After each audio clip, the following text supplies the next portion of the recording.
Welcome to the Rim Brake Rodeo. We hope this video helps. You start by ensuring safety and getting immediate clues. With the car off and battery isolated, inspect the battery posts and clamp tightness, corrosion, or a zero. 5 cm crust often causes intermittent current.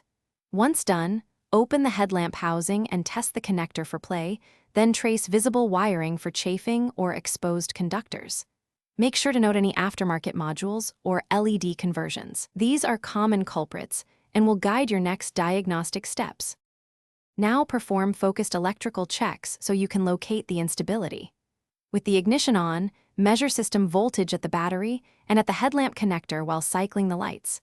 Fluctuations indicate loose connections, poor grounds, or failing regulator. Once you see irregular drops or spikes, test alternator output under load and check ground straps at chassis and engine. High resistance in grounds is a frequent cause. Make sure to wiggle connectors while observing the meter to reproduce any flicker. Finally, implement targeted repairs and verify the fix.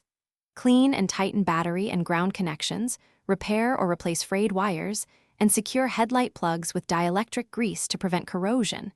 Then replace any failing bulbs or ballasts with OEM-rated parts to avoid electrical mismatch. Once reassembled, test under varied loads and road conditions.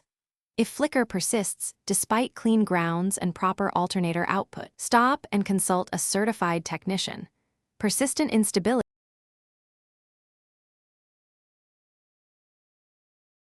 Thanks for watching. Consider subscribing if we helped you.